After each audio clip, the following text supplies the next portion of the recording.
주께서 주의 땅에 은혜를 베푸사 야곱의 포로된 자들이 돌아오게 하셨으며 주의 백성의 죄악을 사하시고 그들의 모든 죄를 덮으셨나이다.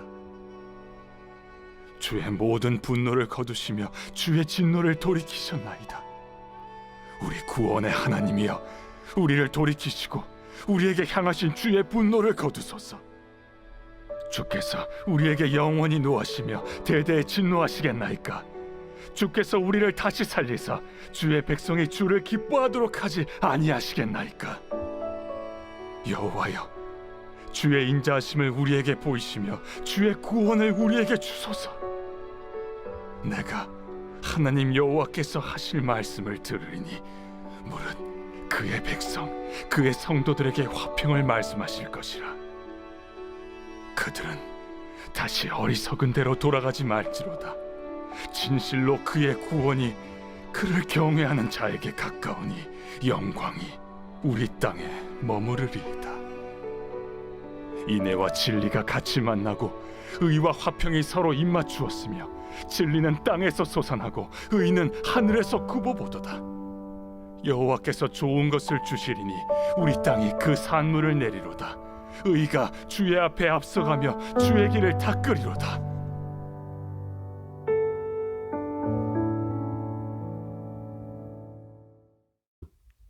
오늘도 우리의 삶을 주관하시고 인도하시는 하나님 아버지, 2025년도 7월 1일 후반기가 시작되어지는 첫날, 오늘도 주님의 말씀 앞에 믿음으로 선 우리 귀한 성도들을 축복합니다.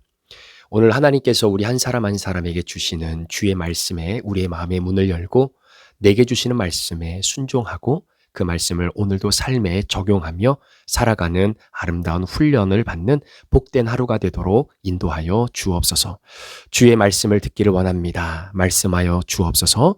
주의 종들이 듣고 순종하고 또 적용하며 살아갈 수 있도록 성령님께서 도와주시기를 간절히 원하며 예수 그리스도의 존귀하신 이름으로 축복하며 기도합니다. 아멘. 우리 사랑하는 브릿지 가족 여러분, 또 영상을 통해 함께 말씀을 묵상하시는 우리 귀한 성도님들, 오늘 우리가 함께 다루게 될 시편 85편 1절부터 13절까지의 말씀은 바로 이스라엘 백성들이 바벨론의 포로로 잡혀갔다가 이제는 70년이 차고 난 이후에 다시 본국으로 돌아오고 나서 하나님 앞에 고백하는 바로 그 고백의 내용이 오늘 본문의 전체적인 내용이다라고 볼 수 있을 것 같습니다. 특별히 시편 85편의 구조와 그 내용을 간단하게 여러분들에게 설명을 좀 드린다면 총 4개의 부분으로 나뉘어져 있는데요. 특별히 1절부터 3절까지의 말씀은 이스라엘 백성들이 1차로 포로 귀환을 하고 다시 본국에 돌아왔을 때 사실 그들이 기대했던 것과는 정반대의 모습을 경험하게 됩니다. 아무것도 자리 잡지 않았던 바로 그 현장.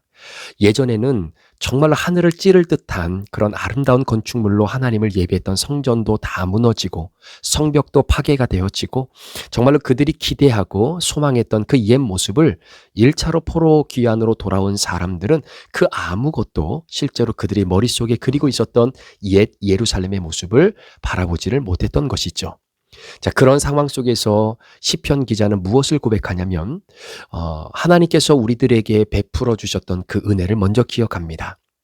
그리고 그 야곱의 포로를 하나님이 돌이키셔서 그들로 하여금 죄를 사하여 주시고 하나님께서 우상 숭배로 인하여 하나님을 등지고 떠났던 이스라엘 백성들의 죄를 하나님이 용서하시고 그들을 향한 분노를 거두어 주신 것에 대한 감사를 먼저 고백하게 되는 것이죠. 자, 그리고 나서 현재의 상황이 너무나 암울한 것입니다. 뭐 할 수 있는 것이 아무것도 없는 거죠. 하나님을 예배할 수 있는 성전도 없는 것입니다.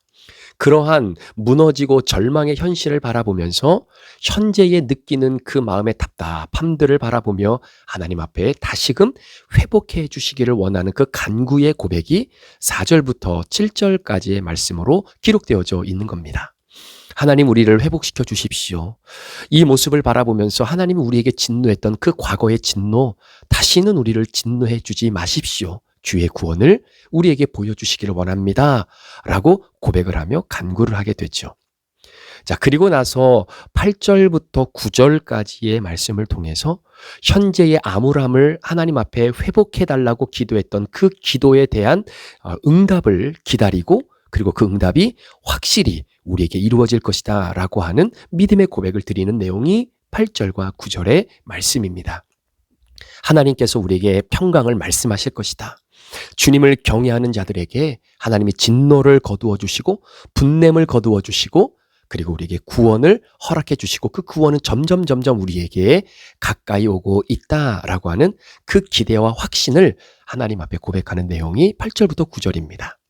자, 그리고 나서 지금은 아무것도 없지만, 지금은 정말로 다 무너지고 돌 위에 돌 하나 남지 않을 만큼 우리의 신앙의 성전의 그 아름다운 믿음의 고백이 완전히 무너져 있는 바로 그 순간이지만, 하나님께서 이스라엘 백성들인 우리들의 공동체를 다시금 회복시켜 주실 것이다 라고 하는 그 공동체의 비전을 다시 한번 선포하는 내용이 마지막 10절에서 13절까지의 내용입니다. 오늘 제가 여러분들과 좀 나누고 싶은 말씀의 핵심은 바로 이 부분인데요. 자, 10절부터 13절 말씀 가운데에 이런 말씀이 있습니다. 인애와 진리가 만나고 의와 화평이 입맞추며, 그리고 하나님이 복을 주시고 땅에 열매를 맺는 그 모습을 하나님이 우리에게 허락해 주실 것이다 라는 것이죠. 어떻게 보면 이것은 시적인 표현이기도 한데요. 하나님의 구원과 그분의 은혜가 이 땅에 다시 임하게 될 때에 나타나게 되어지는 그런 아름다운 조화로운 회복의 모습이 시적으로 표현되어져 있다라고 볼 수 있을 것 같습니다. 우리 사랑하는 성도 여러분, 어떠십니까? 이스라엘 백성이 정말로 그들이 바벨론의 포로로 끌려가게 돼서 정말로 모진 고통을 당했던 그 70년의 생활은 어떻게 보면 그들이 정말로 힘이 없어서 바벨론의 포로로 끌려간 것이 아니죠. 사실 구약의 성경의 내용을 잠시 한번 우리가 생각해 본다면, 여러분, 하나님은 그들의 조상이었던 아브라함을 선택하셨습니다. 그리고 땅과 자손과 복을 하나님이 이미 약속하셨습니다. 이게 아브라함의 언약이죠. 그리고 하나님은 그 언약을 차근차근 이루어 가셨습니다. 자, 민족적으로 보면 야곱이라고 하는 그 한 사람의 가족이 결국 기근으로 인해서 애굽으로 내려오게 되고, 또 그때 당시 하나님이 미리 요셉을 애굽 땅에 보내셔서 그 가족을 잘 양육할 수 있도록 하나님이 모든 조건들을 미리 만들어 놓지 않으셨습니까? 자, 그리고 나서 시간이 지나고 결국은 이스라엘 백성들이 애굽의 종살이로 노예로서 살아가게 될 때에 하나님이 모세라고 하는 이 출애굽의 리더를 세우셔서 이스라엘 민족을 이미 약속하셨던 그 약속의 땅으로 인도하시게 되는 겁니다. 그 인도하시는 과정 속에 시내산에서 이스라엘 백성과 하나님이 언약을 맺게 되는데, 그 언약은 어떤 면에서 보면 굉장히 단순한 언약입니다. 결혼 서약과도 같은 것이잖아요. 하나님께서 이스라엘의 하나님이 되시고 이스라엘은 하나님의 백성이 되어진다라고 하는 굉장히 기초적인 그 사실 위에 그들이 서로가 서로에 대한 헌신을 신실하게 지킬 것을 약속하는 것이 바로 하나님과 이스라엘 백성들 간의 약속입니다. 그 약속을 하나님은 지켜내시기 위해서 약속의 땅으로 그들을 인도하시고, 그 약속의 땅에서 번성하며 정착하며 살아갈 수 있도록 하나님이 모든 제반 사항을 다 만들어 놓으셨던 것이죠. 자, 그런데 그런 이스라엘 역사 가운데에 하나님의 이 언약에 따라 모든 것이 흘러갔지만, 결국은 이스라엘 백성들이 하나님과의 결혼 서약을 파기하고 영적 간음을 행함으로 말미암아 계속해서 하나님이 주시는 말씀에 순종하지 않았던 그 결과, 사실은 하나님이 굉장히 오래 참고 또 참고 긍휼을 베풀어 주시지 않으셨습니까? 그럼에도 불구하고 이스라엘 백성들이 하나님의 그 깊은 중심의 마음을 깨닫지 못하게 돼서 결국은 하나님이 이스라엘 백성들과 그 관계를 다 파괴하고 그들을 70년의 바벨론 포로로 붙여놓게 되는 것을 보게 됩니다. 자, 그럼에도 불구하고 하나님께서는 아브라함에게 하셨던 그 약속, 그 예언을 하나님은 이미 약속하셨기 때문에 그걸 어떻게든 성취하시는 하나님 아니신가요? 그래서 포로로 잡혀갔던 이스라엘 백성들은 그 자체가 모든 것이 다 끝났고 주권도 그리고 나라도 신앙도 다 빼앗겼다라고 생각했을 때, 모든 것이 다 무너졌다라고 생각했던 그 순간에도 하나님은 여전히 그 약속의 실마리를 끊임없이 이어가고 계셨던 것을 보게 됩니다. 자, 그래서 예레미야 선지자를 통해서 결국은 70년이 차게 되면 다시 이 땅으로 돌아오게 될 것이다 라고 하는 것을 다니엘을 통해서 끊임없이 말씀해 주시기도 하셨던 것이죠. 그래서 여러분, 당시 바벨론의 포로로 끌려갔던 다니엘 역시 이스라엘의 회복을 위해서 기도할 수 있었던 이유가 바로 그런 이유 때문이기도 한 것입니다. 따라서 하나님께서는 궁극적으로 다시 이스라엘 백성들을 하나님이 약속하셨던 땅으로 인도하게 되시고, 그렇게 인도함을 받았던 이스라엘 백성들에게 마침내 회복과 구원의 때를 그들에게 허락해 주심으로 말미암아 인애와 진리가 같이 만나는 그 공동체, 의와 화평이 서로 입맞추는 그런 아름다운 공동체의 비전을 하나님이 이스라엘 백성들에게 허락해 주셨던 것이죠. 자, 그래서 시편 126편 1절에서 3절의 말씀에 보면, 자, 이스라엘 백성들이 이렇게 고백합니다. 여호와께서 시온의 포로를 돌려보내실 때에 우리가 꿈꾸는 것 같았도다. 그때에 우리 입에는 웃음이 가득하고 우리 혀에는 찬양이 찼었도다. 그때의 문 나라 가운데서 말하기를 여호와께서 그들을 위하여 큰 일을 행하셨다 하였도다. 여호와께서 우리를 위하여 큰 일을 행하셨으니 우리는 기쁘도다 라고 하는 그들의 고백입니다. 어떻게 보면 부부와 같은 그런 친밀한 관계 속에서 나의 잘못으로 인해 그 관계가 멀어졌는데도 마침내 용서를 받고 화해를 해본 경험이 있다면 여러분 아마 이 심정을 충분히 이해할 수 있을 겁니다. 바로 그 심정이 귀한 길에 오른 이스라엘 백성들의 심정이었을 것이에요. 그동안 너무나 무거웠던 마음을 다 내려놓고 이제는 회복의 즐거움만을 누리게 될 것이다 라고 하는 그 기대를 가지고 사실은 예루살렘으로 다시 이스라엘 땅으로 돌아온 것입니다. 자, 그런데 돌아왔는데 이게 웬일입니까? 정말 모든 것이 다 정상적으로 돌아왔다라고 생각했어요. 이제는 고난의 시간도 다 끝났다고 생각했습니다. 이것이 꿈이라면 절대 깨지지 않을 것이다라고 믿었습니다. 그런데 그 믿음과 기대가 보기 좋게 무너진 것입니다. 자, 그러면 이제는 어떻게 해야 될까요, 여러분? 사실 우리도 살면서 이런 비슷한 경험들을 하게 됩니다. 어둠의 터널을 지날 때가 있는 것 같고요. 그 터널이 너무나 길어서 도대체 끝이 없어 보일 때쯤 저 멀리 빛이 보입니다. 희망이 생기니 그나마 힘이 나지요. 겨우겨우 힘을 내서 그 끝에 도착한 줄 알았는데 거기서부터 또 다른 터널이 시작이 되는 거예요. 어떻게 보면 희망 고문이다라고 볼 수 있는 겁니다. 더 큰 좌절과 절망에 빠지기도 하고, 하나님과 하나님의 은혜는 야, 나와는 거리가 먼 것이구나. 애초에 좋아질 것이라는 기대도 없었으면 더 낫지 않았을까? 이제는 어떤 힘도 없고 의욕도 없다. 그냥 모든 것을 놓아버리고 싶을 뿐인 그 마음 말입니다. 아마 이스라엘 백성들이 아마 그러한 마음이 아니었을까 생각이 듭니다. 여러 상황들이 우리가 신앙의 여정을 걸어갈 때 이러한 상태로 만드는 요소들이 많습니다. 그 대표적인 것이 많은 그리스도인들이, 아니 바로 제가, 여러분들이 우리가 반복되는 죄의 문제로 인해 좌절할 때가 많잖아요. 열심히 하나님을 믿고 따라가고 말씀 붙잡고 그 죄와 싸워 이기고 이겼던 그 기쁨을 누리면서도 어느 순간 나도 모르게 하나님의 은혜를 저버리고 죄와 싸우려고 하는 그 노력도 하지 않고 그냥 오늘 살아가는 대로 살아가는 그런 우리의 마음의 놓여짐을 경험할 때가 너무나 많습니다. 잘 된다고 생각할 때 죄의 유혹은 더욱 거세지고요. 그 앞에 또다시 무너질 때 나는 이것밖에 되지 않는 사람인가? 내가 이 죄를 정말로 이겨낼 수 있을 것 같았는데 결국 또 무너질 수밖에 없는 그게 바로 나구나 라고 좌절할 수밖에 없는 상황들이 너무나 많을 것입니다. 아마 이스라엘 백성들이 아마 그런 마음이었을 것이에요. 하나님의 분노를 거두시고 주의 진노를 돌이키셔서 우리에게 기쁨을 허락해 주시고 다시금 화평으로 말씀해 주실 것이라고 하는 기대감을 가지고 본국으로 돌아왔는데 웬일입니까? 아무것도 기대할 수 있는 것이 없는 상황이다라는 것이죠.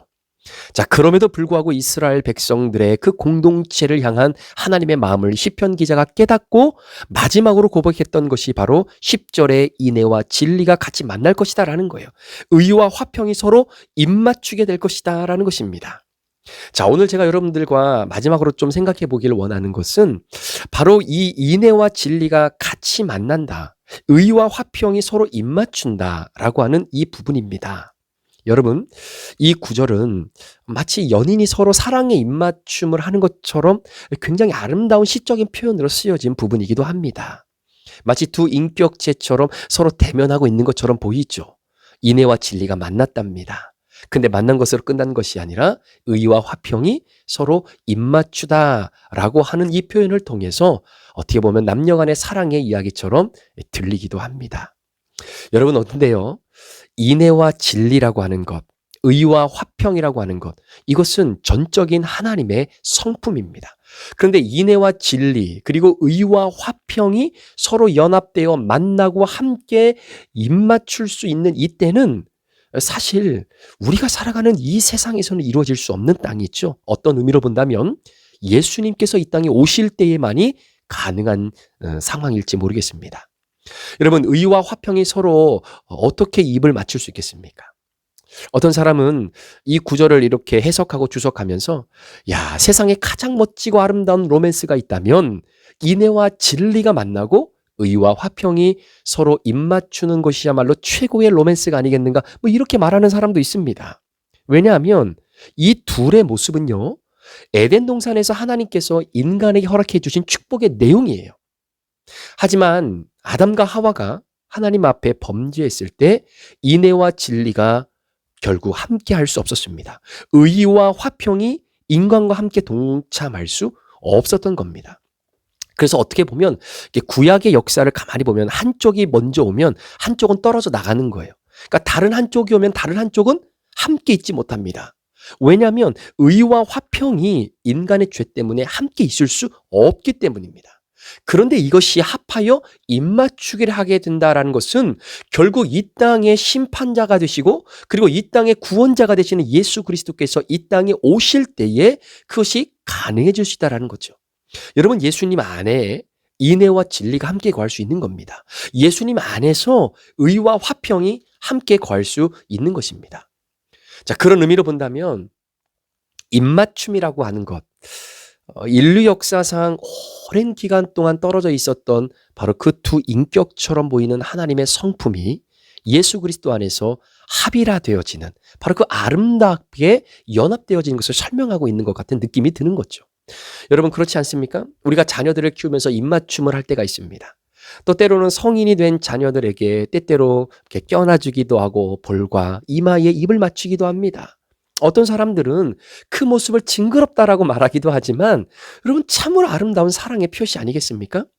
성경에도 보면요, 이 입맞춤은 사랑과 화해 그리고 분노와 진노가 아닌 평화와 연합의 표시로 나타날 때가 너무나 많다라는 거예요. 여러분, 구약 성경에도 보면요, 애정과 또 우정의 표시이고 또 서로 사랑을 표현하고 화해했다라고 하는 의미로 입맞춤을 행하는 장면들이 성경에 많이 나와 있습니다. 예를 들면 여러분, 야곱이 형의 장자권을 빼앗잖아요. 그리고 에서의 공격이 두려워서 자신의 고향집을 떠나서 망명생활을 하게 됩니다.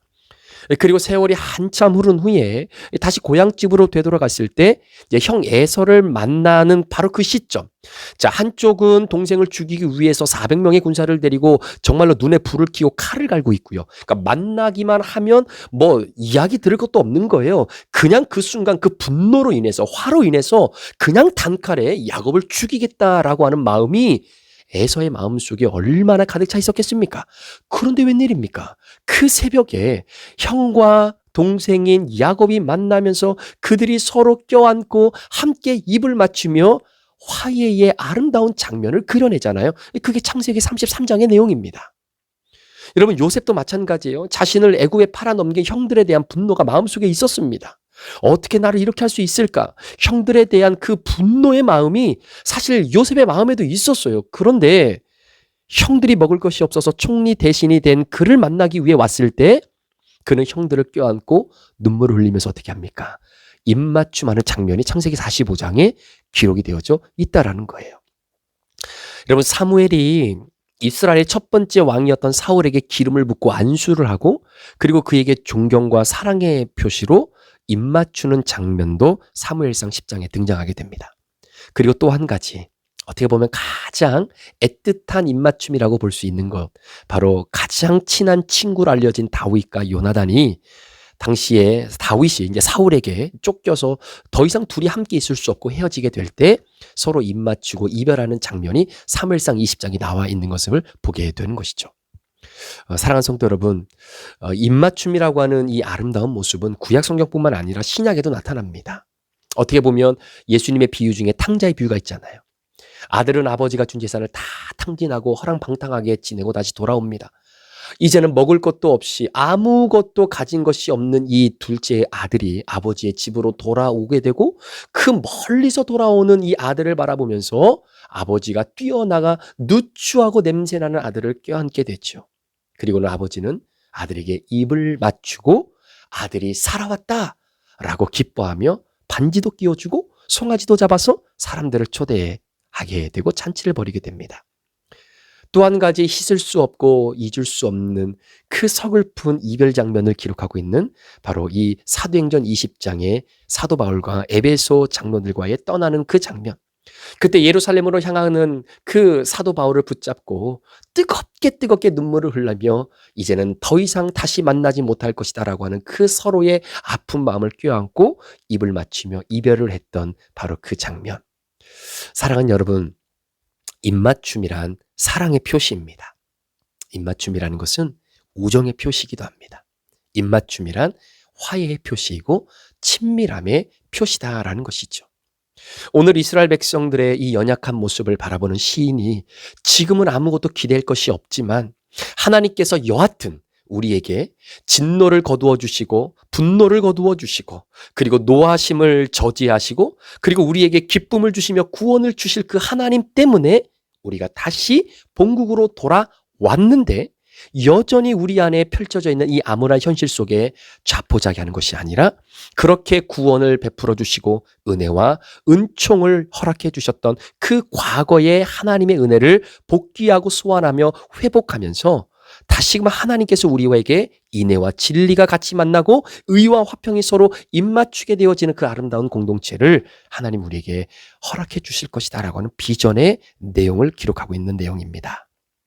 자, 이 말씀을 오늘 우리의 삶으로 한번 적용해 본다면, 혹시 여러분의 삶이 이제 막 바벨론 포로에서 1차로 포로 귀환하여 예루살렘에 도착했는데 더 이상 기댈 것도 없고 아무것도 바라볼 것이 없는 그런 망연자실한 삶을 살아가는 그런 삶의 현실이라면, 이제는 직장도 기대하지 못하고 이제는 사업도 힘들고 이제는 직장도 그만둬야 되고 이제는 내가 무엇을 어떻게 해야 될지에 대한 막막한 미래의 현실, 분명히 과거에 하나님이 나를 도와주셔서 다시금 나에게 힘을 주셔서 내가 여기까지 걸어온 것은 내가 믿음으로 고백하겠는데, 그래서 지금 이 현실까지 내가 서 있는데 그럼에도 불구하고 여전히 또 다른 터널이 나를 기다리고 있기에 이 어두운 터널을 내가 오늘도 어떻게 걸어가야 되는지, 내 인생의 미래를, 우리의 삶을, 우리 자녀들을, 남편과 아내의 관계를, 우리 가정을 어떻게 앞으로 이끌어 나가야 될지 여러 가지 복잡한 상황 속에 하나님께서 오늘 이 말씀을 통해서 우리에게 주시는